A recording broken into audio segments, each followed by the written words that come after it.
बंधुओं नमस्कार। मैं professor doctor S Arvind Pandey आपको आपके स्वागत करता हूं और अपने channel Pandey S Arvind public में एक बार पुनः आपको आह्वान करता हूं कि आप इस चैनल में आएँ, इसको सुनें, सब्सक्राइब करें, शेयर करें और लाइक करें और अपने कमेंट्स भी दें। आज जो विषय मैंने लिया है वार्ता के लिए या एक तरह से कहिए पॉडकास्ट के लिए, वह है उस घटना पर आधारित जो कि 8 जून 2026 को कॉन्स्टिट्यूशन ऑफ इंडिया क्लब में दिल्ली में एक बैठक के दौरान एक वक्तव्य के माध्यम से उभर के आई और जिसमें भारतवर्ष की प्रमुख राष्ट्रीय राजनीतिक पार्टी के मुखिया और बड़े नेता राहुल गांधी महोदय ने अपने संबोधन में 2 विशेषणों का प्रयोग किया और जिस विशेषण में उन्होंने कहा कि भारतीय के राजनीतिक परिदृश्य में जो केंद्र में सत्तासीन दल है एनडीए और बीजेपी नीत सत्तासीन दल और शेष प्रतिपक्षी राजनीतिक दलों के मध्य लेवल प्लेइंग फील्ड नहीं है। पहला वक्तव्य का भाग लेवल प्लेइंग फील्ड, जिसका कि हिंदी में तर्जुमा या ट्रांसलेशन होता है बराबर का या समान क्रीड़ांगन का उपलब्ध ना होना, यानी कि एक पक्ष के लिए क्रीड़ांगन दूसरे तरीके का है और दूसरे के लिए क्रीड़ांगन दूसरे तरीके का है। यानी कि सत्ता पक्ष के लिए एक दूसरा खेल का मैदान है और विपक्षी दलों के लिए एक दूसरे खेल का मैदान है। तो उनके वक्तव्य का पहला एक जो विशेषण युक्त शब्द था वो था non level playing field between the ruling party and opposition parties. दूसरा, फिर अपने उन्होंने वक्तव्य में सभी दलों को आहूत करते हुए कहा कि आइए आजा मेरी गड्डी बीच बैठ जा, आजा मेरी छतरी के नीचे सब कोई आ जाओ और मैं अब आप सब द्वारा मेरे ऊपर लगाए गए आरोप प्रत्यारोप कटाक्ष और आलोचनाओं को मैं भुला दूंगा और उनको विष की भांति पी लूँगा और अपने कंठ में धारण कर लूँगा और अपने को नीलकंठ महादेव के समतुल्य रखते हुए उन्होंने बड़ी बातें की। अब इन 2 विशेषणों से युक्त वक्तव्य का मैं यहाँ पर विवेचन और अध्ययन करना चाहता हूँ और उसके बारे में कुछ सूचनाएं जो मुझे ज्ञात हैं, हो सकता है श्रोतागणों को उससे ज़्यादा ज्ञात हो, तो वो उसमें उन अपनी जानकारियों को जोड़ सकते हैं, उसका समावेश कर सकते हैं, या जो मैंने बताई हैं उसको यदि वो अनुचित मानते हैं तो उनको वो डिस्कार्ड कर सकते हैं, एडिट कर सकते हैं। लेकिन जो मैंने अपनी वार्ता में समावेशित किया है वो कुछ इस प्रकार हैं, जिसका कि मैं आपके सामने चर्चा करना उचित समझता हूँ। तो सबसे पहले उनके इस वक्तव्य के बारे में हम विवेचन करेंगे। जैसे कि उन्होंने कहा कि विपक्षी दल और सत्ता पक्ष के मध्य लेवल प्लेइंग फील्ड नहीं है, समान क्रीड़ांगन का अभाव है। तो मैं यहीं से शुरू करता हूं कि राष्ट्रीय स्तर पर भारतीय राष्ट्रीय कांग्रेस, इंडियन नेशनल कांग्रेस एक सबसे पुरानी राजनीतिक दल है और जिसने स्वतंत्रता संग्राम की लड़ाई में बहुत और महत्वपूर्ण और दीर्घकालिक जो उसको कहते हैं रोल अदा किया है। तो सही बात है, बीजेपी को ये बार बार सुनाते रहिए इंडियन नेशनल कांग्रेस और अन्य दल कि आपका फ्रीडम मूवमेंट में क्या योगदान रहा। आपने तो कोई योगदान नहीं दिया फ्रीडम मूवमेंट में। तो सही बात है, यदि आपकी ही बात मान ली जाए तो इंडियन नेशनल कांग्रेस जिसके संस्थापक ए.ओ. ह्यूम थे, उसके बाद मोतीलाल नेहरू, जवाहरलाल नेहरू, नेहरू गांधी और राजीव गांधी और सोनिया जी से होती हुई राहुल तक पहुंची यह भारत की शीर्ष राजनीतिक पार्टी जो स्वयं को भारतीय स्वतंत्रता संग्राम की एक प्रमुख दल बताती है या एक प्रमुख का एक तत्व बताती है और जो ऐतिहासिक दृष्टि से सही भी है, तो उसकी तुलना में तो भारतीय जनता पार्टी कहीं भी खरी नहीं उतरती। तो सही बात है, लेवल प्लेइंग फील्ड नहीं है। तो यहाँ पर फील्ड तो आपके पक्ष में जाती है, भारतीय जनता पार्टी और एनडीए के पक्ष में ये आधार नहीं जाता। तो आपका को 21 पॉइंट मिलते हैं या आपको 20 पॉइंट मिलते हैं और बीजेपी को उससे कमतर मिलते हैं। अब रहेगी नंबर 2 और रह गई नंबर 2 में इंडियन कांग्रेस, नेशनल कांग्रेस को यह आरोप मिलता है या उनको दोषारोपण होता है कि वे भारत के विभाजन में दोषी थे, जबकि महात्मा गांधी का ये कहना था कि भारत का विभाजन मेरे शरीर पे होगा। लेकिन उनके द्वारा किए गए घोर प्रतिरोध की अनदेखी करते हुए, जिन्ना की हट के सामने घुटने टेकते हुए लॉर्ड माउंटबेटन और जवाहरलाल नेहरू, इन 2 लोगों ने अपनी योजना के अंतर्गत 14 अगस्त 1947 को पाकिस्तान बना करके उनकी स्वतंत्रता दे करके जिन्ना को वहाँ का प्रधानमंत्री बना दिया, और 15 अगस्त की मध्यरात्रि में 14-15 की मध्यरात्रि में जवाहरलाल नेहरू को यहाँ का प्रधानमंत्री घोषित कर दिया। तो फिर 1947 से लेकर के 1952 तक, जब 51-52 तक, जब तक कि चुनाव नहीं होता है, यह नेहरू जी नामित प्रधानमंत्री रहते हैं और भारतवर्ष 2 भागों में बट जाता है। वैसे कहूँ तो प्रायोगिक तौर से 3 भागों में बटा था, लेकिन नाम उनका 2 ही था, एक पूर्वी पाकिस्तान, एक पश्चिमी पाकिस्तान और बीच में भारत। बाद में 71 की लड़ाई के बाद वो पश्चिमी जो पूर्वी पाकिस्तान है वो बन गया बांग्लादेश। तो ऐसी स्थिति में जी हाँ, बिल्कुल कांग्रेस भारत के विभाजन के लिए उत्तरदायी है, तो बीजेपी इसमें कहीं नहीं आती। तो सही बात है, लेवल प्लेइंग फील्ड तो नहीं है इसमें। यदि आप इसको दोष मानते हैं तो यहाँ पर बीजेपी दोषी नहीं है और यहाँ पर कांग्रेस ही दोषी है।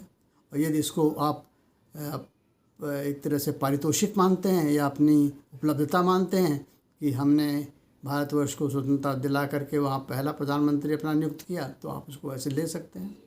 तीसरी बात आ गई, कांग्रेस में गांधी परिवार का वर्चस्व है, क्योंकि शुरू से देखिए आप, जब स्वतंत्रता प्राप्त हो गई थी 47 में, तो गांधी जी ने कहा था कि इंडियन नेशनल कांग्रेस का कार्य समाप्त हो गया, स्वतंत्रता प्राप्त हो गई, अब इस दल को विघटित कर देना चाहिए और एक कोई नई राजनीतिक पार्टी बनानी चाहिए। परंतु गांधी जी की उस सलाह को नहीं माना गया और वही कांग्रेस पार्टी जिसके संस्थापक ए.ओ. ह्यूम थे, दादा भाई नेहरू थे, उसी को आगे चलाया गया और वह कांग्रेस आगे चलती रही। और उसी कांग्रेस में फिर मोतीलाल नेहरू आते हैं, फिर मोतीलाल नेहरू के बाद फिर जवाहरलाल नेहरू जी आ जाते हैं, उसके बाद फिर इंदिरा गांधी आ जाती हैं, फिर उसके बाद दुर्घटना में मृत्यु हो जाने के कारण इंदिरा गांधी की, फिर राजीव गांधी आ जाते हैं बीच में। इसी तरह से संजय गांधी भी यूथ कांग्रेस बना करके अमेठी से उनकी भी हवाई दुर्घटना में मृत्यु हो जाती है। उसी प्रकार राजीव गांधी की मृत्यु हो जाती है। तो फिर सोनिया गांधी विदेशी मूल होने के नाते उनको नहीं बनाया जा सका, लेकिन वो परोक्ष रूप से कांग्रेस का नियंत्रण करती रहीं और वहाँ पर मनमोहन सिंह ने सरकार चलाई। और उसके बाद फिर राहुल गांधी का पदार्पण होता है, तो राहुल गांधी सत्ता और कांग्रेस के प्रबंधन के मुख्य बिंदु बन जाते हैं। तो कहने का अर्थ ये हो गया सिलसिलेवार रीत से कि कांग्रेस तो एक परिवारवादी पार्टी हो गई, लेकिन बीजेपी में इस तरह का कोई परिवार पार्टी नहीं है। वह एक कैडर पेश पार्टी है। वहाँ हर व्यक्ति अपने निचले पायदान से, अपने कार्य कुशलता से अपने को सिद्ध करता हुआ धीरे धीरे ऊपर चढ़ता है। तो सही बात है, यहाँ कहाँ लेवल प्लेइंग फील्ड है। कांग्रेस की तो बात ही और है, वो अभिजात्य वर्ग है और ये साधारण वर्ग है। कोई लेवल प्लेइंग फील्ड नहीं भाई, एकदम सही आपका कहना है। फिर बात आती है चौथा, 1947 से लेकर के 1952 तक पहले प्रधानमंत्री यहाँ पर नामित होते हैं, परंतु भारतीय जनता पार्टी को में जब भी इनको प्रधानमंत्री नियुक्त करने का मौका मिला, अटल बिहारी वाजपेयी साहब 2 बार आए, तो वो संसदीय प्रणाली में जनतांत्रिक तरीके से चुने हुए राष्ट्र प्रधानमंत्री थे। और आपके यहाँ तो पहला टर्म जो है वो नामित प्रधानमंत्री का रहा। उसके बाद कांग्रेस पहली पार्टी थी, कोई अपोजिशन था नहीं, तो आप लंबे समय तक सत्तासीन रहे हैं और एक ही परिवार को आपने प्रधानमंत्री पद दिया है। बीजेपी में तो ऐसा हुआ नहीं है, तो इसलिए यहाँ भी लेवल प्लेइंग फील्ड नहीं है। कांग्रेस एक अलग श्रेणी और अलग वर्ग में आती है और बीजेपी और एनडीए जो है अलग श्रेणी और अलग वर्ग में आती है। अब इसके बाद बात आती है जब इंदिरा गांधी राजनारायण से रैली का चुनाव हार जाती हैं और इलाहाबाद उच्च न्यायालय के न्यायाधीश जगमोहन लाल सिन्हा उनके इलेक्शन को अमान्य करार करके उन्हें अपात्र घोषित कर देते हैं तो इंदिरा गांधी क्या करती हैं, इंदिरा गांधी लगा देती हैं इमरजेंसी, और इमरजेंसी लगा करके जब सदन चल नहीं रहा होता है उसी दौरान संविधान का संशोधन करती हैं और विधानसभा और लोकसभा के कार्यकाल को बढ़ा के 6 साल कर देती हैं। तो न तो बीजेपी नीति किसी सरकार ने इमरजेंसी लगाई और न ही उन्होंने इस प्रकार से संशोधन किया संविधान में, जबकि संसद कार्यशील ही नहीं था। तो भाई बीजेपी, एनडीए और कांग्रेस में कहाँ लेवल प्लेइंग फील्ड है? भाई आपका एक अलग वर्ग है, एक आपकी अलग कार्यप्रणाली है, और बीजेपी तो जो सामान्य संवैधानिक तरीके हैं उनसे कार्य करती रही है। सही कहा है राहुल बाबा आपने कि लेवल प्लेइंग फील्ड नहीं है, समानता नहीं है, कहाँ राजा भोज, कहाँ गंगू तेली। फिर बात आती है कि कांग्रेस में यह एक परंपरा रही है कि कांग्रेस का प्रधानमंत्री और कांग्रेस का अध्यक्ष एक ही व्यक्ति होगा। चुनाव हो यह आवश्यक नहीं, कई सालों तक वहाँ चुनाव नहीं हुआ, केवल एक ही परिवार के एक व्यक्ति को या वह व्यक्ति जो कभी प्रधानमंत्री के पद पर रहा है तो उसे हमने अध्यक्ष बना दिया। तो यहाँ पर न तो लोकतांत्रिक व्यवस्था है न चुनाव की व्यवस्था है, परंतु बीजेपी में ऐसा नहीं है। बीजेपी में तो लोकतांत्रिक व्यवस्था है, चुनाव की भी व्यवस्था है, भले ही सर्वसम्मति से हो लेकिन चुनाव तो होता है, और इस प्रकार से वहाँ पर जो राजनीतिक दल है उसका अध्यक्ष चुना जाता है। परंतु कांग्रेस में इस प्रकार की कोई परंपरा नहीं है। तो सही बात है, एक बार फिर से यह बात उभर के आती है कि कांग्रेस और बीजेपी में कोई समानता नहीं है, लेवल प्लेइंग फील्ड है ही नहीं, समानता की कोई बात है ही नहीं। तो किस प्रकार से हम उसकी तुलना करेंगे? दोनों ही अतुलनीय हैं, एक अपने वर्ग में अप्रतिम और एक अपने वर्ग में साधारण। अब फिर आती है रह गई ज़मीनी राजनीति से जुड़ा होने का आधार, तो रह गई प्रथम प्रधानमंत्री जवाहरलाल नेहरू की बात ही। तो वो मोतीलाल नेहरू के पुत्र थे, बार एट लॉ थे, विदेश में पढ़े हुए थे, अंग्रेजी संस्कृति, जीवन शैली और रहन सहन के आदि थे, एक बहुत ही प्रभुत्व संपन्न परिवार के पुत्र थे। तो कहाँ वह व्यक्ति और कहाँ ऐसे व्यक्ति जो साधारण परिवारों से उठकर आरएसएस की पृष्ठभूमि से प्रचारक से लेकर के और साधारण राजनेता या समाज सेवी होते हुए धीरे धीरे उठते हुए वह राजनीतिक कद और पद में ऊपर उठते हैं। चाहे उसमें आप अडवाणी जी को ले लीजिए, चाहे जेटली जी को ले लीजिए, चाहे सुषमा स्वराज जी को ले लीजिए, चाहे आप अटल बिहारी वाजपेयी जी को ले लीजिए, ये सभी ज़मीन से उठे हुए नेता हैं और ये आधारभूत चीज़ों को समझते थे, जानते थे। उन्होंने हर चीज़ देखी थी, उन्होंने अभाव देखा था जीवन में, उन्होंने गरीबी देखी थी जीवन में, उन्होंने ग्रामीण परिवेश देखा था जीवन में, उन्होंने दैनंदिन जीवन की परेशानियाँ और कठिनाइयाँ देखी थी।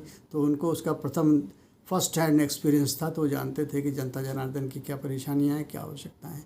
परंतु ये कांग्रेस में पद पर रहने वाले प्रधानमंत्री जो जवाहरलाल नेहरू से लेकर के, इंदिरा गांधी से लेकर के, राजीव गांधी से लेकर के, और अभी जो नवीन प्रत्याशी हैं जो इसे आशा के साथ बैठे हुए हैं कि मैं भी प्रधानमंत्री बनूंगा, वे सब सोने चांदी का चम्मच लेकर के पैदा हुए हैं। उन्होंने कभी भी समाज में निम्न वर्ग, सबसे आखिरी पायदान पर खड़े व्यक्ति की परेशानियों और कठिनाइयों को कभी न देखा है, न समझा है। ये एसी के कमरों में बैठ कर के चाय और कॉफ़ी के प्यालों पर ये गरीब व्यक्ति, अभाव, विपन्नता और कठिनाइयों की चर्चा करते हैं। उनको इसका न तो कोई प्राथमिक अनुभव है, न उसके निराकरण के लिए कोई इनके मन में विचारधारा और विचार हैं।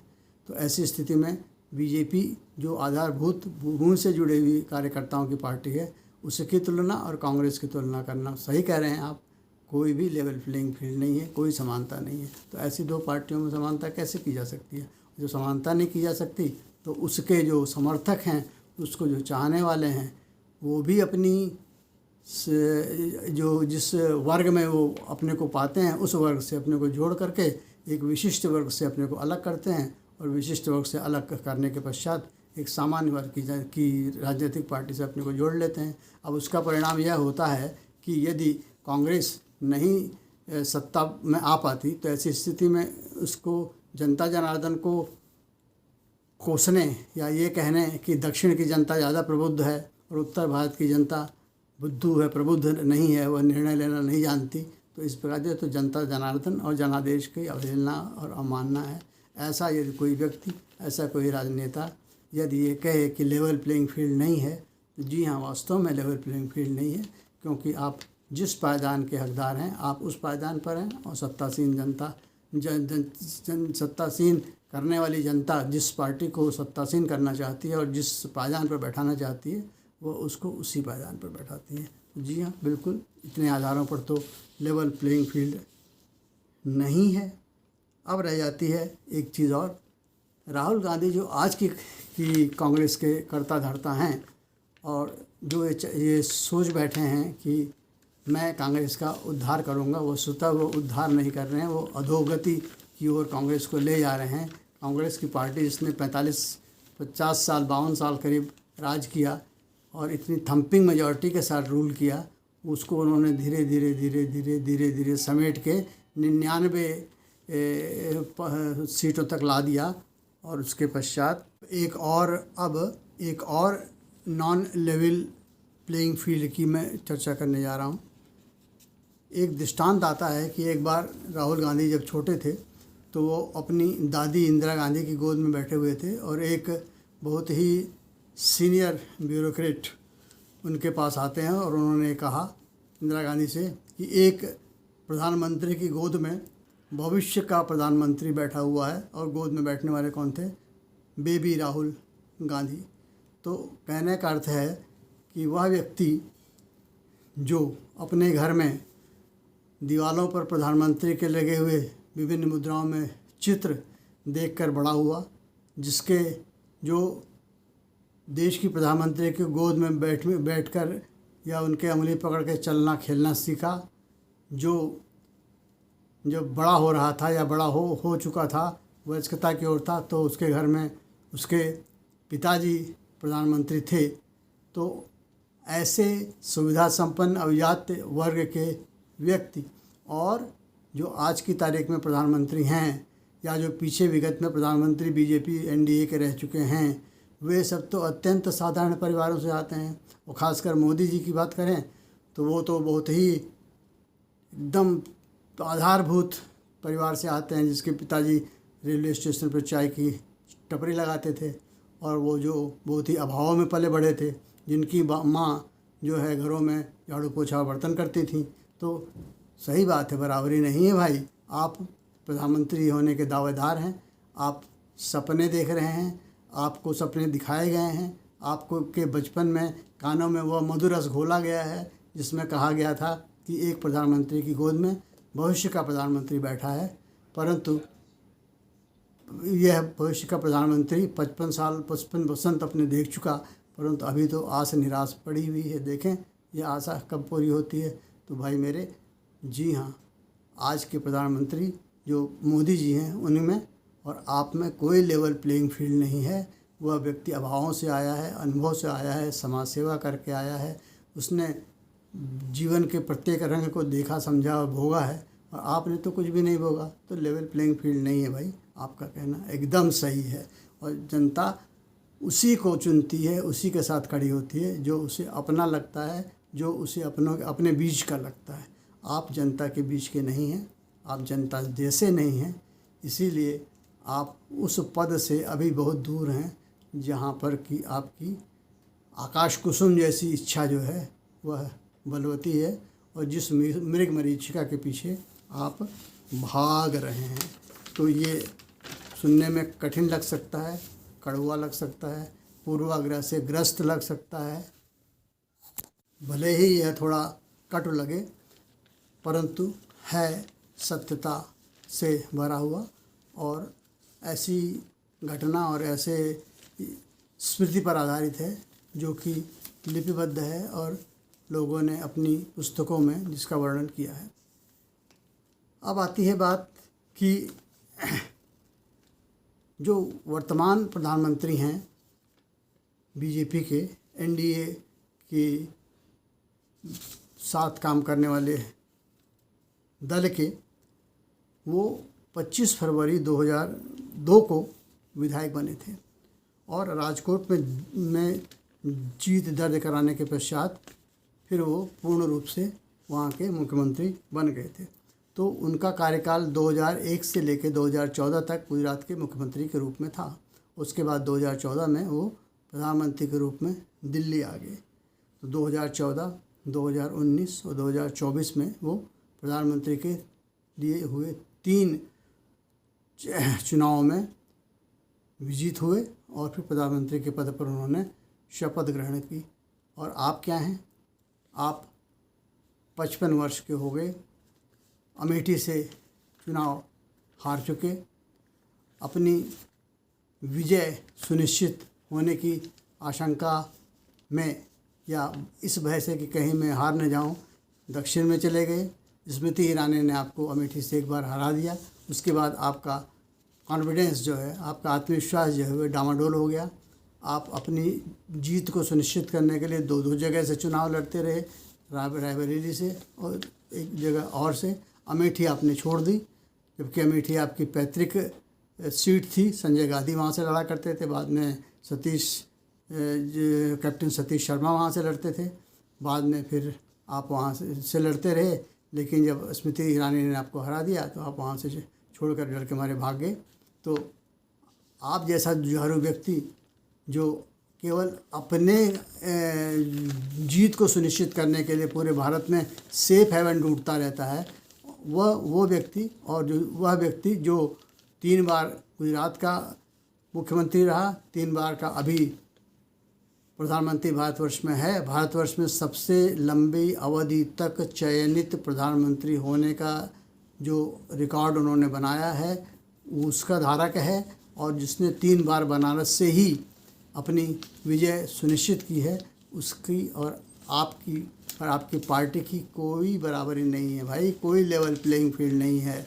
आप जिस प्रकार से कार्यशील रहते हैं, आज जिस प्रकार से आप कैजुअल पॉलिटिशियन हैं, जिस प्रकार से आप केवल एक भरोसो एक बल एक आस विश्वास, मैया मैं तो चंद्र खिलौना लई हूँ, जई हूँ लोट धरन पर अब वहीं तेरी गोद में आई हूँ। केवल मुझे प्रधानमंत्री बनना है, चाहे मुझे जितना दिन लग जाए, लेकिन मैं प्रधानमंत्री ही बनूंगा। यही करते करते कांग्रेस किस स्थिति में थी, आप लोगों जैसे नेताओं के साथ होते होते यह 99 हार झेल चुकी है। 24 के इलेक्शन से पहले क्या दुर्गति में पहुंच गई थी, तो किसी तरह अब आजकल 99 सांसद लेकर के आप अपने को विजेता सोच रहे हैं, लेकिन वास्तविकता इसके सर्वथा परे है। तो कहाँ 99, कहाँ 240, कोई लेवल प्लेइंग फील्ड नहीं भाई, बराबरी नहीं है। बात करना एकदम सही है आपका कि भारतीय जनता पार्टी और कांग्रेस में कोई लेवल प्लेइंग फील्ड नहीं है। अब आती है न्यायालयीय निर्णयों के अंतर्गत आपके द्वारा किए गए व्यवहार और आपके द्वारा मांगी गई क्षमा याचनाएँ।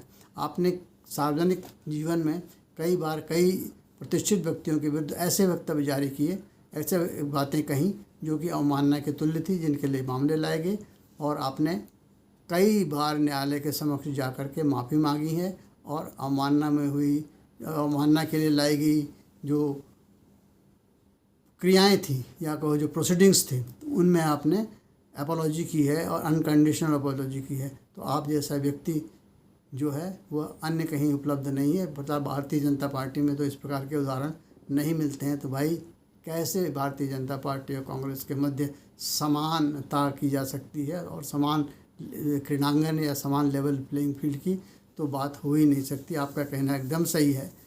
तो ये कहना कि लेवल प्लेइंग फील्ड नहीं है, क्योंकि जो जनता जनार्दन जिसे चयन करना है चुनाव के माध्यम से कि हम किस दल को चुनें, किस दल के माध्यम से हम राज्य में या राष्ट्र में शासन चाहते हैं, तो इसके लिए तो वह गुण दोष के आधार पर आकलन करेगा। तो जब आपके गुणों की सूची इतनी लंबी है, जिसकी तुलना यदि सत्तासीन दल की गुणों से की जाए तो आप नगण्य साबित होते हैं। तो इसके लिए तो आपका जो विरोधी दल है, जो सत्तासीन है, वह दोषी तो नहीं है। उसकी न तो यह जिम्मेदारी है कि आपके गुणों को में वो वृद्धि करे, आपके गुणों में तो आपको स्वयं को वृद्धि करनी पड़ेगी। और फिर ये कहना, ये रोना कि CBI, CID, IB, ED, election commission और इसी के समान सभी संवैधानिक संस्थाएं जो हैं वह सत्तासीन दल के हाथों की कठपुतली बन गई हैं। आप कई बार ये शिकायतें लेकर के उच्चतम न्यायालय और उच्च न्यायालयों में गए हैं, परंतु आपको कोई भी अनुतोष प्राप्त नहीं हुआ, कोई भी सहायता प्राप्त नहीं हुई और आपके द्वारा लगाए गए आरोप निराधार साबित हुए। यदि आपको किसी संस्था पर ही विश्वास नहीं है, जैसे कि अभी नटराजन वाले मामले में जो राज्यसभा मेंबरशिप की थी, वहाँ से भी आपको कोई रिलीफ नहीं मिला, तो आपने कह दिया कि उच्चतम न्यायालय भी बिक गया है। तो जब सब कुछ बिक ही गया है तो भाई आप छोड़ दीजिए ना, चुनाव मत लड़िए।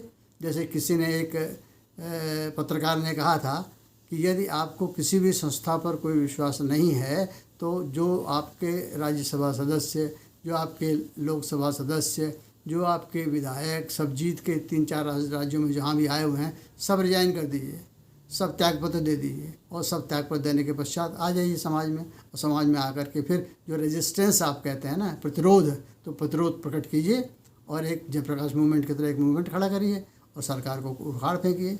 लेकिन वह तो आपने तो मादा है, ना आप में शक्ति है, ना आप में आत्मविश्वास है, और आपको पता है कि जनता जनार्दन पर भी आप में विश्वास नहीं करती। आप बस केवल अरण्य रोदन करते हैं, विधवा विलाप करते हैं, और उसके अलावा आप में कोई भी तार्किकता नहीं है, कोई शुचिता नहीं है, कोई निरंतरता नहीं है, तो कोई तारतम्यता नहीं है, कोई अवधारणा नहीं है, कोई सोच नहीं है और न कोई सैद्धांतिकता है। तो ऐसी स्थिति में निश्चित ही भारतीय जनता पार्टी यानी एनडीए के साथ आपकी कोई लेवल प्लेइंग फील्ड नहीं है और आप यह केवल जनता को दिखाने के लिए नॉन लेवल प्लेइंग फील्ड का लेवल लगाते रहिए और आरोप और रोदन करते रहिए।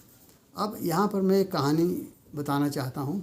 एक कहानी आती है जो राहुल गांधी पर पूरी तरह से लागू होती है, कांग्रेस के अंदर भी, और कांग्रेस में रहने वाले सब नेता छोटे बड़े सभी एक बात को जानते हैं कि कांग्रेस को इस स्थिति में पहुंचाने की जिम्मेदार केवल राहुल गांधी हैं, परंतु वे कह नहीं सकते। और इस संदर्भ में आपको एक कहानी बता रहा हूँ। एक राजा जी थे, एक राजा साहब थे, उनके पास एक हाथी था गजराज। उस गजराज को वो बहुत प्यार करते थे, तो उन्होंने अपने सभी सभासदों से कह रखा था कि भाई किसी भी हालत में ये मैं नहीं सुनना चाहता कि कोई मेरे पास ये खबर लाए कि गजराज की मृत्यु हो गई और गजराज मर गए। जो भी यह कहेगा कि गजराज मर गए, मैं उसको मृत्यु दंड दे दूंगा। समय बीतता गया। एक दिन दीर्घकालिक अवस्था या आयु के कारण गजराज महोदय बीमार पड़े और गिर गए, और गिरने के पश्चात कुछ समय बाद उनकी मृत्यु हो गई। लोगों ने, दरबारियों ने कहा अब क्या किया जाए, तो दरबारियों ने कहा कि कोई यह मत कहना कि हाथी मर गया, केवल यह कहना कि सांस नहीं ले रहा है, कान नहीं हिला रहा है, हिलडुल नहीं रहा है, खाना नहीं खा रहा है, पानी नहीं पी रहा है, लेकिन ये मत कहना कि मर गया।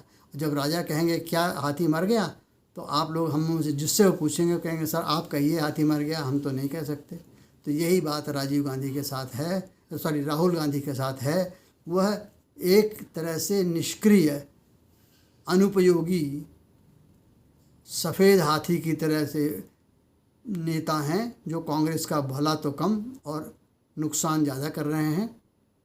परंतु एक गांधी परिवार से आने के कारण वो एक शोपीस की तरह कांग्रेस में विद्यमान है और उनको कांग्रेस में बनाए रखना और उन्हें उनके मुखौटे को दिखाकर कांग्रेस को जिंदा रखना कांग्रेसियों की मजबूरी है। और वो उनको यह नहीं कह सकते कि भाई साहब आप हट जाएं और आप कांग्रेस का सत्यानाश कर रहे हैं, आप हट जाएंगे तभी कांग्रेस बच सकती है। तो ये मैं कहानी इसी तरह से मैं आपको बता रहा हूँ। अब मैं यहाँ पर एक और संस्कृत का श्लोक बताना चाहता हूँ जो हम लोगों ने बचपन में सुभाषितानि में पढ़ा था। उसमें कहा जाता था कि उद्यमे न सिद्धंति कार्यानि न मनोरथे न सुप्तस्य सिंहस्य प्रविशन्ति मुखे मृगा। माने कोई भी कार्य सिद्ध करने के लिए उद्यम करना होता है, न कि मनोरथ करना होता। माने मनोरथ माने इच्छा जागृत करनी होती है। कार्य तभी सिद्ध होते हैं जबकि उद्यम किया जाता है, न कि मनोरथ या इच्छा मात्र करने से। और हमारे राहुल बाबा ऐसे हैं, वह केवल मनोरथ पाल बैठे हैं कि मैं, क्योंकि मुझे बचपन में किसी ने कह दिया था कि एक भविष्य का प्रधानमंत्री तत्कालीन प्रधानमंत्री की गोद में बैठा है, इसलिए मुझे तो प्रधानमंत्री ही बनना है, भले ही मैं कुछ भी न करूं। यही कारण है कि वह देश में कम रहते हैं, विदेश में ज़्यादा रहते हैं। प्रमुख मौक़ों पर जब उन्हें यहाँ होना चाहिए तो वे अपनी छुट्टियाँ बिताने विदेश चले जाते हैं। He is a very non serious and casual politician. तो ऐसी स्थिति में पॉलिटिक्स जो है वो 24/7 का काम है। ऐसी स्थिति में वो ऐसे व्यक्ति और ऐसी क्या कहते हैं राजनीतिक दल से लड़ रहे हैं, जो 365 दिन और 24 घंटे और सातों दिन जो है राजनीति करती रहती है और उसी में लगी रहती है, और वो है बीजेपी और एनडीए। तो जी हाँ, सही बात है, इस बिंदु पर भी कोई लेवल प्लेइंग फील्ड नहीं है। तो जब लेवल प्लेइंग फील्ड है ही नहीं तो आपको सफलता मिलेगी कैसे? तो आप केवल झींकें, रोएं, पछतावा करें और मिथ्या आरोप गढ़ते रहें अपने प्रतिपक्षी पर।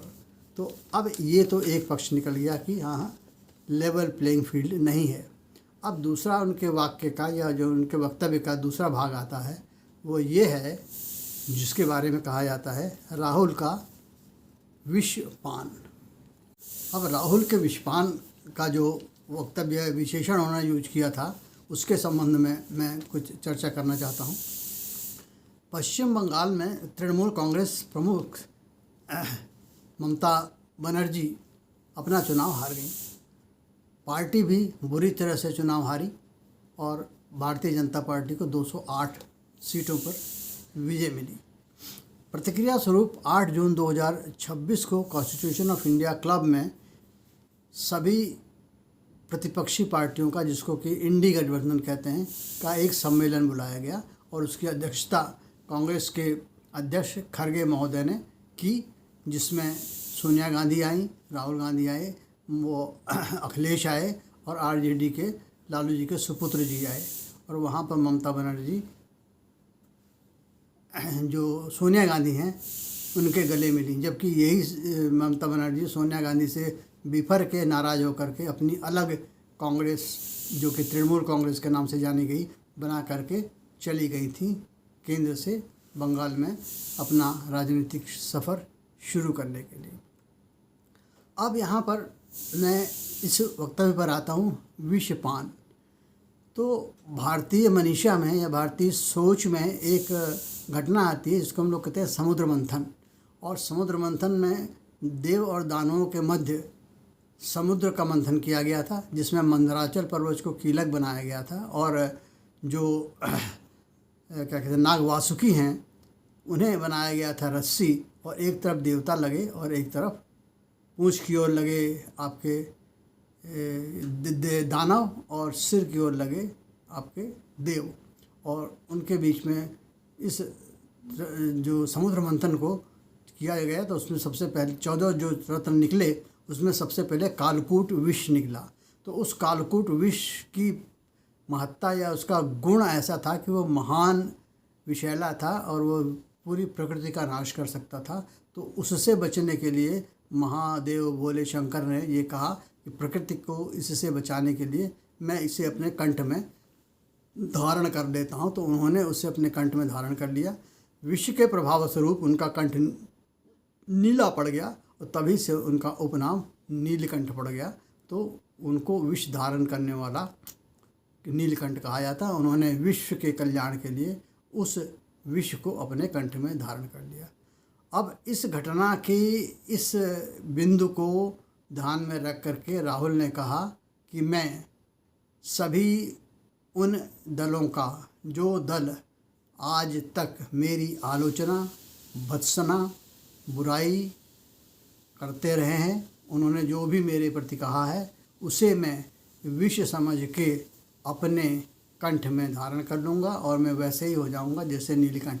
तो अब यहाँ पर ये बात समतुल्यता करनी पड़ेगी कि क्या जो दल इंडी समूह के सदस्य हैं कांग्रेस के अतिरिक्त, क्या वे देव हैं या दानव हैं?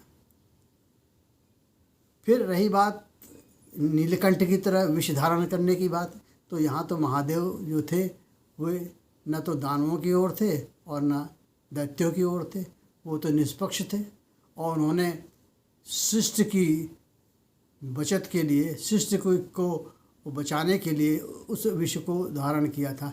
तो भाई यहाँ आप शिष्ट को कहाँ बचा रहे हैं? यहाँ तो आप अपनी पार्टी को बचाने के लिए सबकी गालियाँ सहने के लिए तैयार हैं और यहाँ तक आप कंप्रोमाइज़ करने के लिए, दुनिया में आप कहते हैं कि मोदी इज़ कंप्रोमाइज्ड, फलाना इज़ कंप्रोमाइज्ड, डिमका इज़ कंप्रोमाइज्ड, और यहाँ आप अपना सभी मानापमान भूल करके केवल इस अवधारणा के भीतर कि भाई 2029 के चुनाव में कहीं कांग्रेस समाप्त न हो जाए, इसलिए इन पार्टियों, इन दलों को पहला फुसलाकर अपने साथ ले आओ और उसके पश्चात इनके साथ मिल करके किसी तरह से मोदी का सामना किया जाए।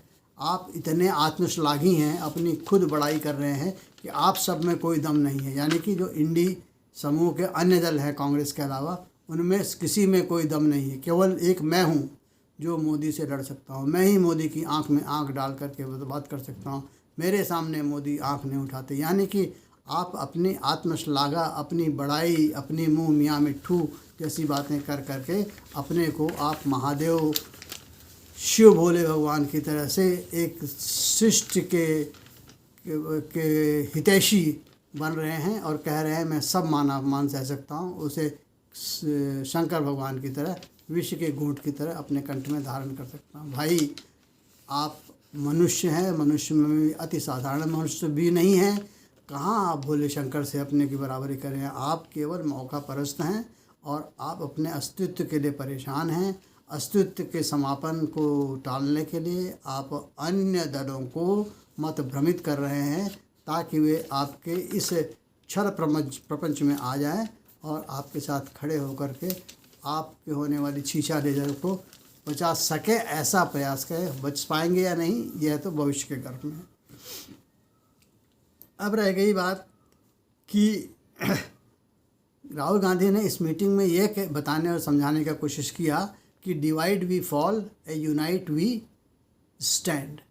लेकिन सभी दलों ने अंतर्मन में इस बात का विवेचन किया या अंतर निरीक्षण किया कि जैसे ही हम कांग्रेस में जाके मिलेंगे या इनकी अधीनस्थता में आएंगे, हमारा अपना व्यक्तिगत जो पहचान है, अपनी जो व्यक्तिगत स्वतंत्रता है, वह समाप्त हो जाएगी। हमें इनके अधीनस्थ होकर रहना पड़ेगा और कोई भी स्थानीय दल, प्रादेशिक दल, व्यक्तिगत आधार पर स्थापित दल इस अधीनता को स्वीकार करने की स्थिति में नहीं है, क्योंकि पराधीन सपने सुख नाही, ये बहुत पुरानी कहावत है।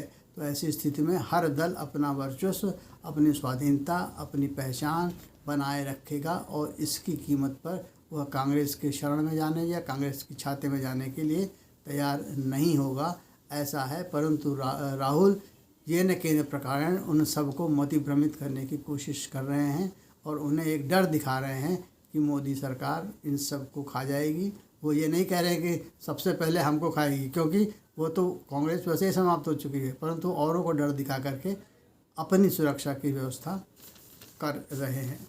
अब जैसा मैंने कहा था कि राहुल बाबा शुरू से मैया में तो चंद खिलौना लहरों की रट लगाए बैठे हैं। उनके मन में डाल भी दिया गया है कि तुम तो पीएम मटेरियल हो, तुमको प्राइम मिनिस्टर बनना है। लेकिन भाई ऐसी स्थिति में इंतहा हो गई इंतज़ार की, आई ना खबर मेरे उद्धार की।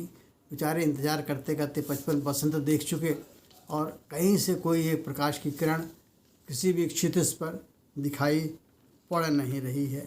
तो ऐसी स्थिति में कांग्रेस और जो स्थानीय दल हैं, जो इंडी गठबंधन का समूह है, उनको मैं यदि ऐसे देखूं कि राहुल गांधी अपनी छतरी के नीचे इन सभी दलों को लेके आना चाहते हैं, तो इसकी उपमा इस तरह से हो सकती है। छतरी के कौन कौन से अवयव हैं, कौन कौन से कंटेंट्स हैं। छतरी में केंद्र में एक डंडा होता है, एक कपड़ा होता है और विभिन्न 6, 8, 12 जितनी भी तीलियां हैं वो तीलियां होती हैं। तो वे सभी तीलियां उस छतरी के मुख्य दंड से जुड़ी होती हैं। उसके ऊपर एक कपड़ा होता है जो एकता का प्रतीक होता है। तो परंतु सबसे पहले जो ये छतरी की तीलियां हैं, उस दंड से जुड़ने से पहले इस बात को सुनिश्चित करते हैं कि जिस दंड में हम जा कर के जुड़ रहे हैं, क्या वह दंड इतना मजबूत है कि हम सभी छतरियों, हम सभी तीलियों का वजन वह सह पाएगा। और जिसके हाथ में ये छतरी होगी, क्या वे हाथ भी इतने मजबूत हैं कि प्रतिकूल परिस्थितियों में वो छतरी सहित हम सबकी रक्षा कर पाएंगे। और इन दोनों बिंदुओं पर उत्तर नकारात्मक आता है, यानी कि जो कांग्रेस रूपी दंड, मुख्य दंड है, वह भी कमज़ोर है। क्योंकि केवल भारतवर्ष में 4 राज्यों में कांग्रेस की सरकारें हैं, अन्य जगह कहीं नहीं। 22 साल जगह तो बीजेपी नीति एनडीए सरकार है। शेष अन्य राष्ट्रों में जो राज्य स्तरीय दल हैं वो अपनी मुख्य पहचान रखते हैं, कांग्रेस वहाँ भी नहीं है। तो ऐसी स्थिति में ये क्षेत्रीय और प्रांतीय दल जो हैं ये किस प्रकार से मुख्य दंड बनने वाले या अपने को मुख्य दंड कहने वाले कांग्रेस में विश्वास जागृत कर सकते हैं। तो ऐसी स्थिति में मेरा यह जो सोचना है कि ये दल किसी भी प्रकार से कांग्रेस की छतरी में नहीं आएंगे, और ना आने के पीछे मुख्य कारण ये है, एक तो इनकी अपनी स्वतः की स्वतंत्रता, अपनी पहचान और अपनी जो एक इंडिविजुअलिटी है, जो एक अपना तरीके से राजनीति चलाने का जो एक तरीका है वह समाप्त हो जाएगा। दूसरा, सुरक्षा नहीं रहेगी। तीसरा, कांग्रेस की अधीनता स्वीकार करनी पड़ेगी। तो ऐसी स्थिति में कांग्रेस की स्थिति आज यही हो गई है कि जब पिछवाड़े में पड़ी दरार तो भूल गए सारी रार और उमड़ पड़ा प्यार, या इसको हम कह सकते हैं जब चड्ढी लगी है फटने तो खैरात लगी है बटने। इससे पहले कभी ये क्षेत्रीय दलों को घास नहीं डालते थे, परंतु जब इनको लग रहा है कि इनका उद्धार, इनका प्रोटेक्शन, इनका संरक्षण या इन्हें कुछ बचाव देने की स्थिति में एक क्षेत्रीय दल हैं, तो ये अपने को बहुत बड़ा दिल वाला दिखा करके उन्हें मतिभ्रम करने की कोशिश में लगे हुए हैं।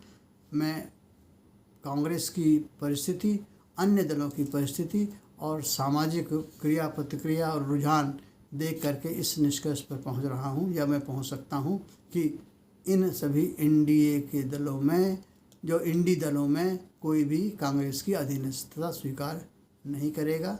सभी अपने अपने स्तर पर, अपने अपने प्रांतों में अपनी पहचान बनाए रखेंगे। हाँ, ये इस प्रकार का विरोधाभास है कि ये पहले की तरह होगा कि जी हाँ, जब केंद्र का इलेक्शन आएगा तो हम सब एक साथ लड़ेंगे, और जब प्रांतीय इलेक्शन आएगा तो हम सब अलग अलग लड़ेंगे। तो ये एक डायकोटॉमी है, ये एक विरोधाभास है, जिस विरोधाभास के चलते कांग्रेस फिर से दुर्गति को प्राप्त होगी, और इनकी यह आकाश कुसुम प्राप्त करने की इच्छा किसी भी प्रकार से परवान चढ़ नहीं पाएगी, ऐसा मुझे विद्यमान परिस्थितियों में लगता है। लेकिन राजनीति कुछ भी कर सकती है, लेकिन राजनीति कुछ भी करे यह असंभव नहीं है। इसमें अंडर करेंट्स चलते रहते हैं, और जो अनुभवी व्यक्ति है उस अंडर करेंट्स को भांप लेता है। तो आपसे एक बार पुनः अनुरोध है कि मेरे channel Pandey S Arvind public को आप सब्सक्राइब करिएगा, शेयर करिएगा और फॉरवर्ड कर दीजिएगा, और लाइक भी कीजिएगा और अपने कमेंट दीजिएगा, ताकि मैं आगे फिर किसी इसी तरह के चटपटे, ताज़े और जो कहते हैं कंटेम्परेरी समय अनुसार जो चर्चा में है उन विषयों पर कुछ वार्ता कर सकूं। आशा करता हूं आपको चर्चा पसंद आई होगी, और इसको मेरे चैनल को आप ध्यान देंगे और उस पर अपना स्नेह लुटाएंगे। धन्यवाद।